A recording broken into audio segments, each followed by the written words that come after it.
Saludos amigos. Para conformar con precisión el nacimiento del modelo de desarrollo dominicano, con los 4 sectores básicos que hoy lo dominan, tenemos que ubicarnos en el segundo lustro de la década de 1960. Antes de narrar las acciones que conforman el modelo, debemos recordar que el año de 1960, último completo del régimen de Trujillo, decapitado en mayo de 1961, cerró con un Producto Interno Bruto de menos de $1.000 millones. La ciudad capital, o casi todo lo que es hoy Gran Santo Domingo, tenía apenas poco más de 200.000 habitantes. Una vez estabilizada la estructura productiva heredada de Trujillo, a partir del 1966, como se ha dicho, se producen los grandes flujos migratorios hacia la capital, la que se perfila ya en desbordado crecimiento. Se advierte a partir de ese punto que la estructura económica, esencialmente agropecuaria, se quedaba corta con respecto a las grandes expectativas que el propio doctor Balaguer transmitía a la población. La estructura productiva de entonces también dejaba de cumplir las aspiraciones de esta misma población que comenzó a conocer sociedades mucho más avanzadas del entorno latinoamericano y de los Estados Unidos, país hacia donde fue a parar una gran corriente migratoria como secuela de la Guerra de Abril. Fue en estas circunstancias cuando aparece como un rayo que alumbra el firmamento el decreto 2536 del 20 de junio de 1968 que declara de interés nacional el desarrollo de la industria turística con énfasis en el turismo internacional y contemplando y auspiciando el turismo interno. Ya para 1978 se había, por supuesto, promulgado la Ley 153 de Incentivo y Promoción al Desarrollo Turístico, que fue promulgada en 1971 y que fue el resultado de la promoción que hizo básicamente Ángel Miolán como director nacional de turismo a partir de 1966. Es decir, que en el 66 el presidente Balaguer nombra a don Ángel como director nacional de turismo. Don Ángel emprende una gran campaña de concientización nacional respecto a las potencialidades del sector para contribuir al desarrollo nacional. En el 68, el presidente Balaguer dicta el decreto que declara el desarrollo del sector turístico como de alto interés nacional, y en el 71 se promulga la ley de incentivos hacia el sector. Lo sorprendente de ese decreto, déjame interrumpir, del presidente Balaguer, es que es un decreto de cuartilla y media, con apenas 2 dispositivos y 3 considerando, en donde dice exactamente lo que se quería, que fuese una espina dorsal de la economía, que alcanzase a desarrollarse para invitar a grandes contingentes y que incluso repercutiera en el turismo interno, pero no crea fuente de incentivo, no. Y solamente hace una declaración de principios. Es una declaración de intenciones. De intenciones. En el 71 sí ya se establece la ley de incentivo turístico, sí. Y en el 74 el gobierno del presidente Balaguer hizo algunas inversiones importantes, como fueron las inversiones en Samaná, y posteriormente la creación de un aeropuerto en Barahona. Pero fue en 1980 cuando por primera vez se abre un hotel como consecuencia de ese empuje del estatal para el desarrollo de la industria turística. En el 80 se abrió el primer hotel de Playa Dorada, que fue erigido por el Banco Central en vista de que no se lograban conquistar inversionistas privados, y que fue confiado a la gerencia de una cadena hotelera americana llamada Jack Tar, de Texas. Y luego en el 85 se abrió el primer hotel en Bávaro, que fue el Bávaro Beach de la cadena Barceló. En el 91 se abrió el Club Med, y en el 94 el Punta Cana Resort del grupo Punta Cana. Es decir, que esos han sido los hitos más destacados de la carrera de desarrollo turístico que emprendió República Dominicana. El decreto 2436 es una declaración de intención, como bien dice Juan Yadó, sin incentivo alguno incluido para viabilizar el nuevo sector que se anunciaba, pero que indica el camino y marcará al país para siempre. Mas luego se le adiciona una manufactura más extendida y con vocación de suplantación de importaciones similares. La Ley 299 de sustitución de importaciones también surgió en este segundo lustro de la década de los 60. ¿Cuándo inicia este desarrollo industrial dominicano según los registros de Carlos del Pradel? Mira, lo primero que hay que entender, Pedro, es que la industria es sinónimo de desarrollo y crecimiento. A las naciones desarrolladas se le llaman naciones industrializadas. No por casualidad. No por casualidad. Y nosotros entramos un poco tarde y realmente comenzó el gran esfuerzo después de la muerte de Trujillo. Las cosas no suceden por coincidencia. Y eso es un mensaje que yo quiero dar aquí en tu programa y tratarlo con amplitud. Si tú quieres desarrollar un sector, el Estado tiene que empeñarse y el sector privado tiene que empeñarse en el desarrollo de ese sector. Y fue lo que sucedió en el caso del sector industrial. Lo primero que se hizo en el Consejo de Estado fue crear el Ministerio de Industria y Comercio, que antes se llamaba Trabajo, Comercio, yo no recuerdo cuántas cosas. En el 62. Pero en el 62 también se crea la Corporación de Fomento Industrial, que si bien su función era administrar las industrias que eran de Trujillo, jugó un papel fundamental. Tuvo un magnífico staff al principio de su gestión.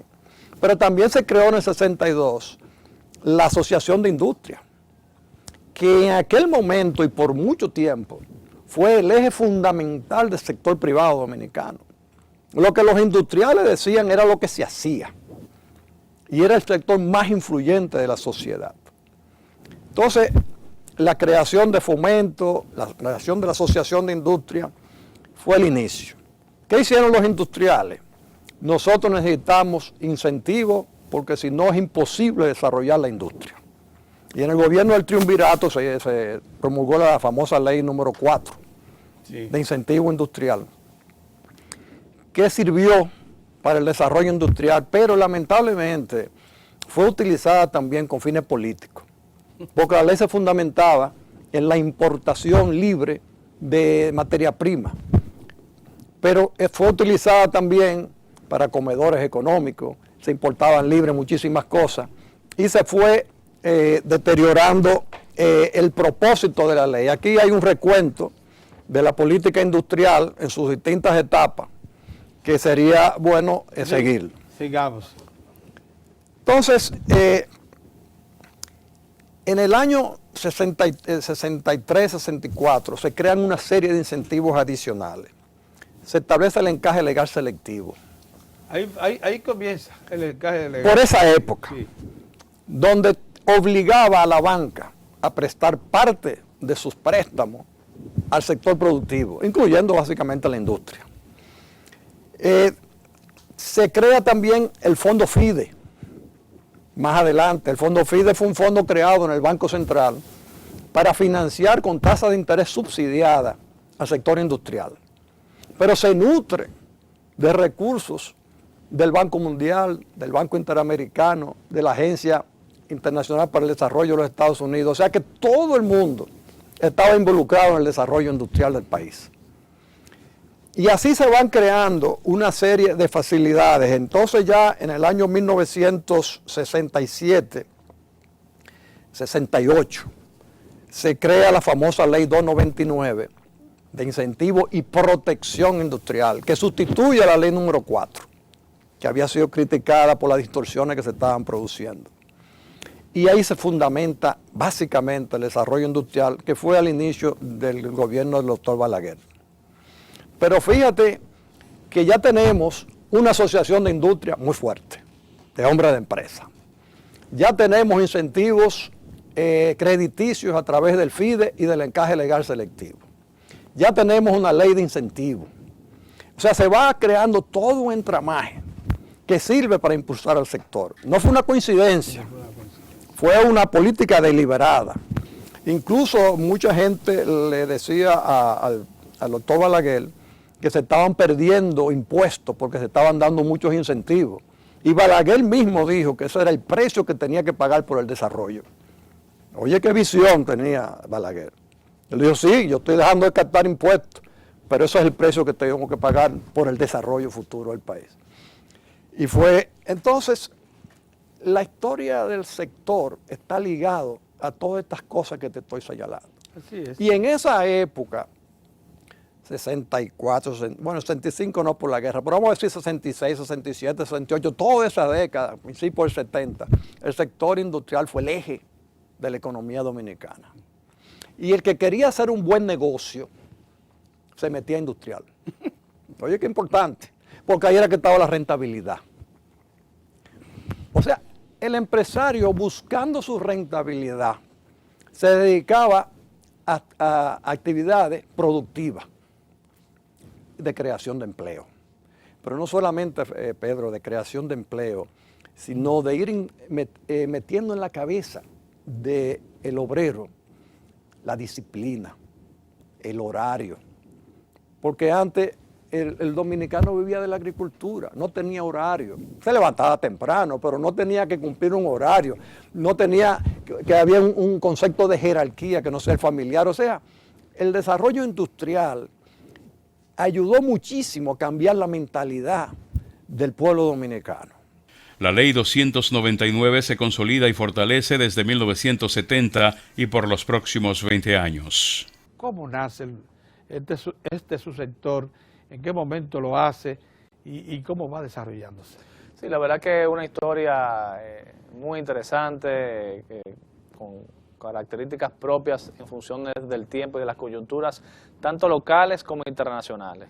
Que una de las características interesantes de Zona Franca, como un sector destinado hacia los mercados internacionales, pues a diferencia quizás de otros sectores, son los que directamente y de manera inmediata recibe cualquier incentivo, sea negativo o positivo de lo que esté pasando a nivel internacional. Zona Franca nace a partir de la Ley de Incentivo Industrial, la Ley 299 de 1968, que dentro de la ley establece lo que es la categoría que da incentivos específicos para las empresas que tienen como objetivo el exportar. Ahí mismo es que ya una inversión internacional, en ese momento la Gulf and Western, en Romana, abren en el 69 el primer parque industrial en la Romana, parque que todavía forma parte es uno de los 53 parques, con la primera empresa, que es una empresa de pinceles, que existe todavía. Es una de las principales muestras que la Zona Franca, porque a veces se usan temas un poco peyorativos para calificar quizás la estadía de las empresas aquí. La Zona Franca, hay empresas que tienen 20, 30 y 40 años todavía operando en República Dominicana. A partir de ahí, ya en el 71 abre el primer parque público en ese momento, que es el parque de San Pedro de Macorís, que sigue ahí. De hecho está muy bien, es un parque que está lleno. Hay que explicar lo de parque público. Es que la infraestructura básica la aportó el Estado y entonces los inversionistas y locales o extranjeros utilizaron esa infraestructura para montar sí, de sus inicios hay parques públicos, parques privados y parques mixtos. De hecho, el primer parque fue privado, el segundo fue público, que es el de San Pedro, y el tercero fue mixto, que es el de Santiago en el 73, que sale en el 1973. Y más o menos la mitad de los parques son públicos, que fueron construidos en su momento por la Corporación de Fomento Industrial, hoy es Proindustria. Entonces en el 73 entonces abre el parque de Santiago. A partir de ahí, del 73 al 82, 83, hay un crecimiento, vamos a llamarlo así, aritmético de cantidad. Se mantienen esos tres parques, pero las empresas pasan de 5 a 8 a 13, se generan 30.000 nuevos empleos. Antes de terminar la década de los 60, también se dan a conocer, además del nuevo subsector manufacturero de Zonas Francas, los grandes proyectos mineros de Falcon Bridge Dominicana, Alcoa Exploration Company y Rosario Dominicana, mediante contratos especiales protegidos por la ley minera, así como también el contrato para la instalación de la refinería dominicana de petróleo.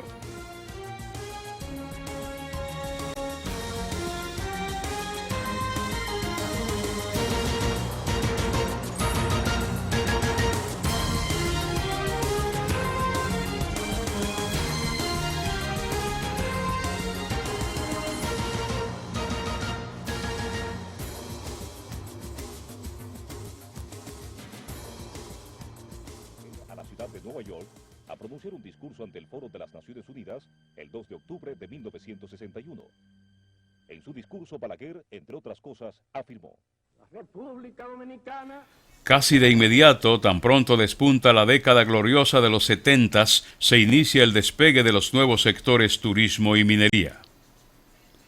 La manufactura, que ya arrancaba con fuerza a crear empleos masivos a partir de la Ley 299, es ayudada en este plano por su refuerzo, las zonas francas, esta vez impulsada por el Estado, que crea los parques de Santiago y San Pedro de Macorís.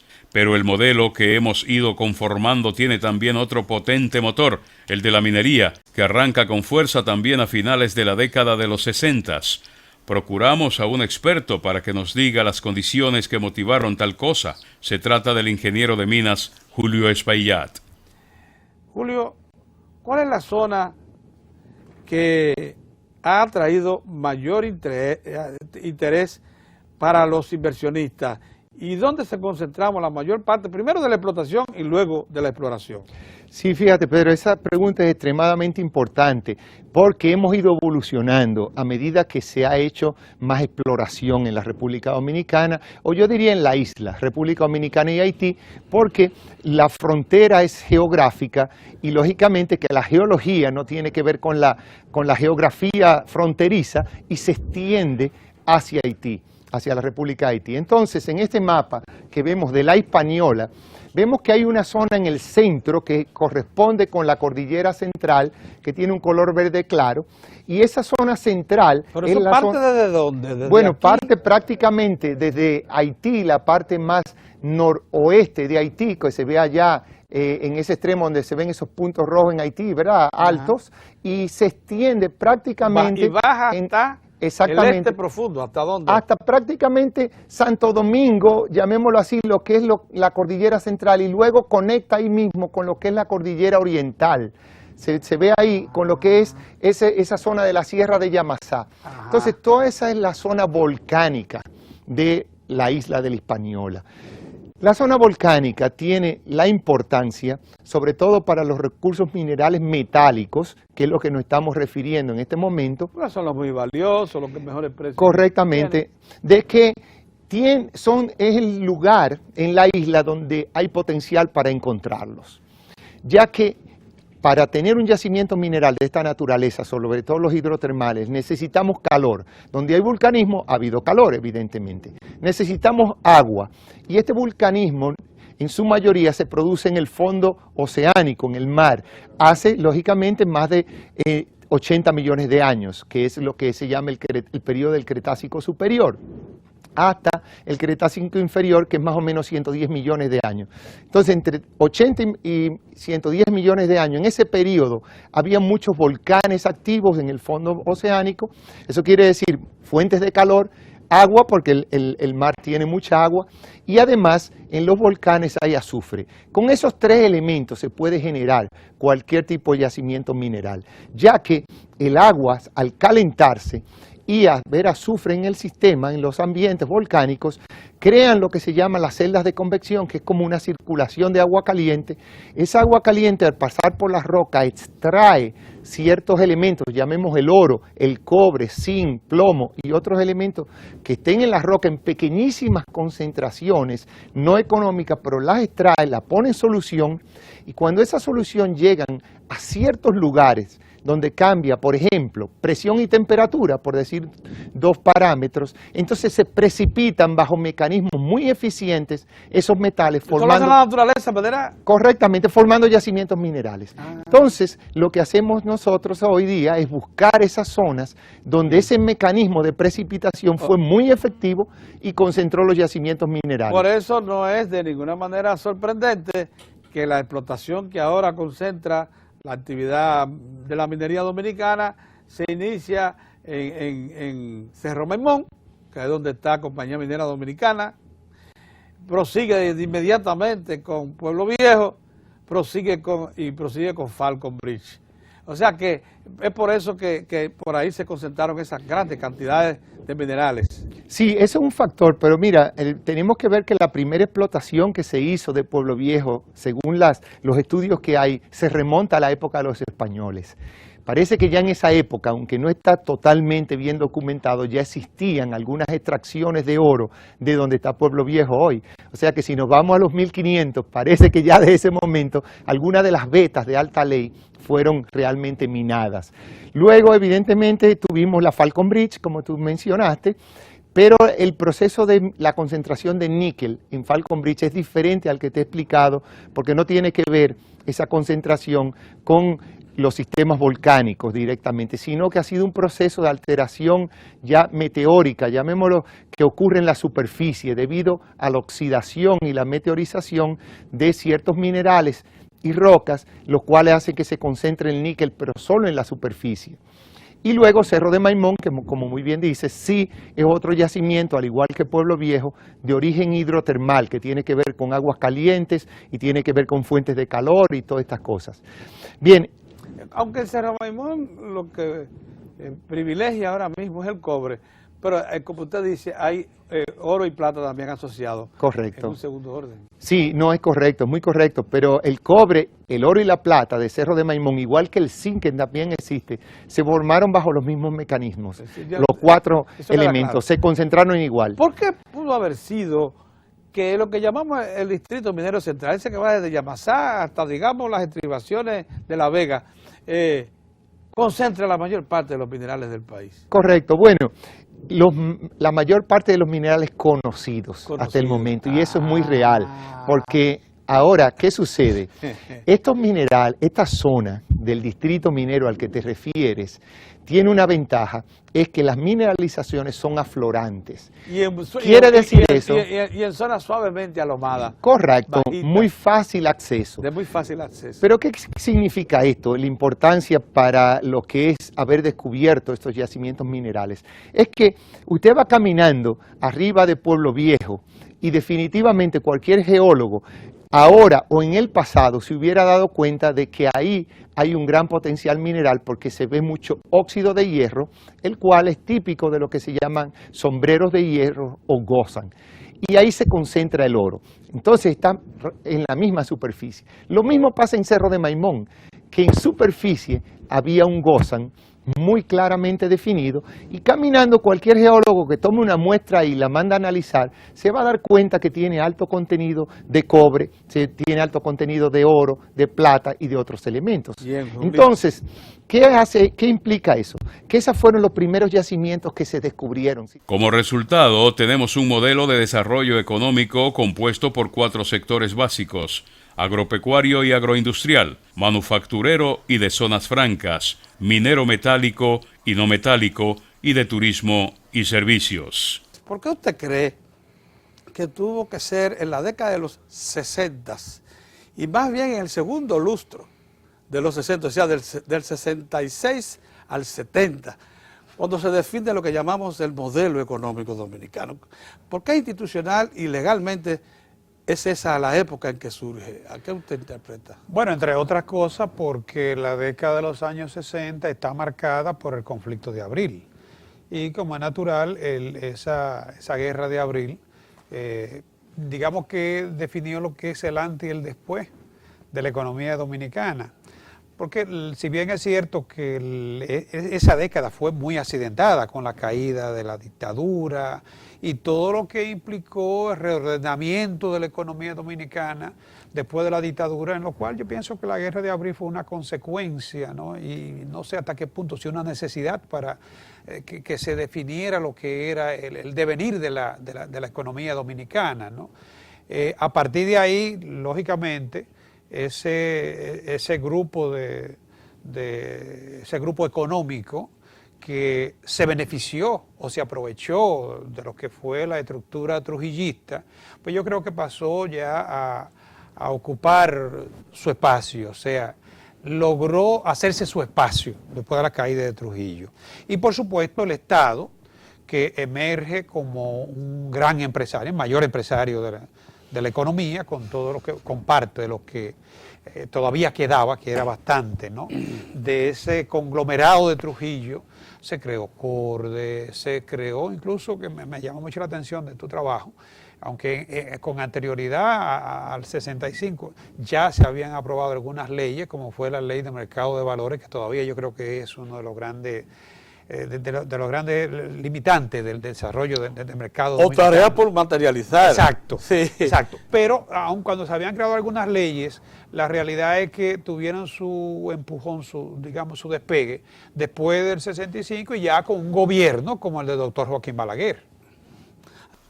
Este modelo que hoy disfrutamos es el que ha resistido los choques petroleros de los 70s y los 80s, que supo afrontar la globalización con sus efectos neoliberales y de apertura forzada del mercado interno. Y aún más, el actual modelo ha resistido los estallidos de las recientes burbujas hipotecaria y financiera de este siglo, así como también la actual recesión de los grandes mercados norteamericano y europeo, nuestros principales socios comerciales. El modelo de desarrollo que toma cuerpo con la década de los 70s enfrenta también una mayor toma de conciencia del pueblo, principalmente del campo, que veía florecer las grandes ciudades, mientras los predios de cultivo y principales rubros seguían controlados por los grandes terratenientes. Desde finales de los 60s, el doctor Joaquín Balaguer ya percibía el problema, y desde que armó su proyecto reeleccionista para iniciar la década de los 70s, sabía de antemano que tenía que volver la mirada al campo. Así surgieron las leyes agrarias y el Código Agrario, y un reforzamiento de la reforma agraria existente desde los tiempos de Trujillo, pero poco extensiva en ese tiempo por ser precisamente el dictador el mayor detentador de tierras. El ingeniero Frank Rodríguez ya para entonces formaba parte de los profesionales partidarios de una profunda reforma agraria, y lo mismo reclamaban otras fuerzas políticas del entorno crítico que demandaban una transformación con justicia social en el campo. Mira, Pedro, la reforma agraria nace a raíz del programa de los Estados Unidos, Alianza para el Progreso. Tú te recuerdas que en el año 62 se hizo en Punta del Este una conferencia con el presidente Kennedy para eso. Y eso tiene su origen, esa reforma agraria en los países, o atención al campo, hay que decirlo, con el ascenso de Fidel Castro al gobierno de Cuba. Con el ascenso de Fidel Castro al gobierno de Cuba, la revolución cubana, los norteamericanos se dieron cuenta que tenían que fijar sus ojos en América Latina y más aún en la zona rural, no en la zona urbana. Eso para la República Dominicana coincidió con el ajusticiamiento de Trujillo en el año 61. Como tú sabes, tanto Trujillo como su familia y allegados tenían muchas propiedades. Entonces, al crearse el Instituto Agrario Dominicano, el 27 de abril de 1962, el Estado Dominicano tenía propiedades que fueron captadas de Trujillo, sus familiares y allegados, para poder repartirlas. Así surgen los primeros asentamientos. Juma en Bonao, Caracol en Bonao, Palenque en San Cristóbal, en Palenque, la hacienda Fundación Ganadero, Atillo, que era de Francisco Martínez Alba, la hacienda Maralba, y varios asentamientos. Entonces, del año 62 en adelante, se fueron haciendo asentamientos campesinos, básicamente en las tierras de Trujillo y los allegados a la tiranía de Trujillo. Ahora, esas tierras se fueron agotando y llegó un momento en que los asentamientos agrarios se fueron paralizando o fueron esporádicos. En el 66, Joaquín Balaguer reasume el poder. Reasume el poder y gana las elecciones 66-70. Pero él decide en el 70, reelegirse en el 74. Y él se da cuenta que realmente el campo es un puntal para poder realizar. Y además, yo también soy de la teoría, equivocado o no, que Balaguer ya sabía que Camaño estaba en Cuba. Fíjate que Camaño llega al país en el año 73, febrero del 73. Entonces Balaguer, un año antes, fíjate la coincidencia, febrero del 72. Lanza el programa agrario. Lanza lo más avanzado que en materia agraria había ocurrido en el país. 5 leyes agrarias las lleva al Congreso. La ley que limita la propiedad de la tierra arrocera en un 50%.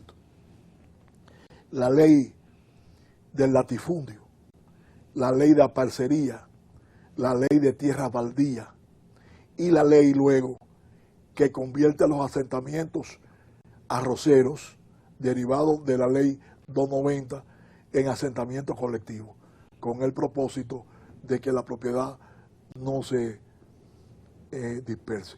Ahora, ¿por qué yo digo eso?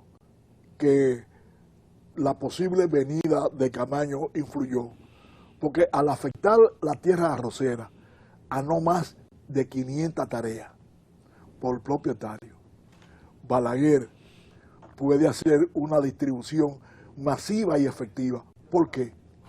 Porque en el arroz era el cultivo de mayor tecnología en la República Dominicana.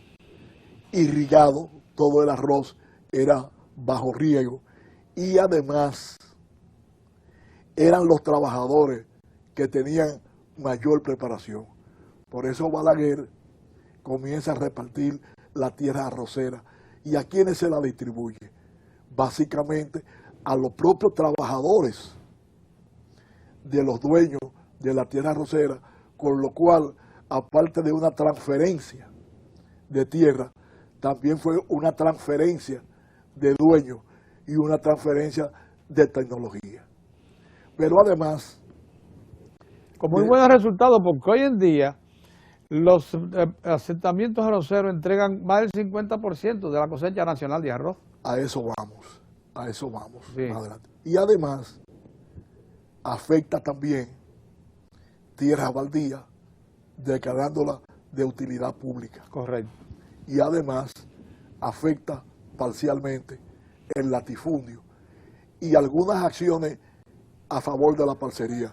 Tú sabes que la parcería es una figura jurídica donde un dueño le da en usufructo la tierra a agricultores para que ellos le den el 25, el 50, el 60% de la producción, sin que el dueño tenga que poner absolutamente nada, que es una injusticia. Entonces Balaguer afectó también ese sistema. Hay que situarse en ese momento de la historia económica y política dominicana para comprender lo difícil que era cambiar un régimen de tenencia de tierras del tipo latifundista por uno de reparto de tierra. Los asentamientos arroceros fueron un éxito. Y Balaguer, para mí, visionario, mandó al Congreso la ley para que esos asentamientos fueran asentamientos colectivos. Es decir, que no se podía dividir la tierra para mantener... Eso se mantiene todavía, ¿no? No se mantiene. A eso vamos. Para mantener íntegra la propiedad como un todo y que no se pudiera parcelar, vender y dividir. Pero luego, en el gobierno del PRD del 78, eso fue afectado y convirtieron los asentamientos arroceros colectivos en asentamientos asociativos. Es decir, dividieron las parcelas, dándole a cada uno su pedazo, y la asociatividad estaba en la venta, en la compra de insumos, cosa que no funcionó nunca. bajo el criterio de romper la colectividad, de que 5 dedos de la mano no eran iguales, que mucha gente en lo colectivo trabajaba y algunos no, y además asusados por los terratenientes que decían eso con el propósito que si se dividía la tierra, ellos podían comprar parcelas y recuperar lo que antes. Sí. Ahora, esas leyes agrarias de Balaguer crearon un tremendo tumulto en la República Dominicana. Los terratenientes se resistieron y hay que destacar que al mes de Balaguer enviar las leyes agrarias el 27 de febrero de 1972 al Congreso, el 30 de marzo en Santiago, en conmemoración de la batalla de ese mismo nombre, Balaguer hace un impresionante desfile militar. Para mandar un recado. Para mandar un mensaje de que las leyes agrarias iban y de que ello iba adelante. Y consecuentemente con eso, más adelante, como otro mensaje de que las leyes agrarias iban, coloca al frente del Instituto Agrario Dominicano a un general del ejército, el general Rafael Adriano Valdés Hilario, como un mensaje final, entre comillas, de que las leyes agrarias, porque y de que la voluntad era definitiva, la voluntad política no tenía regreso. La política no tenía regreso. El general Valdés Hilario llega ahí y es el ejecutor de los asentamientos colectivos arroceros y de la aplicación, primera fase, de las leyes agrarias. Balaguer creó también operativamente 5 comisiones para aplicación de cada una de las leyes agrarias. Una comisión para la aplicación de la ley arrocera, una comisión para la aplicación de la tierra baldía y así sucesivamente, porque eso permitía la aplicación simultánea de cada una de las leyes y que cada comisión podía operar independientemente. Eso aceleró tremendamente la reforma agraria y yo creo que es la época de la década del 70 del mayor asentamiento agrario en la República Dominicana.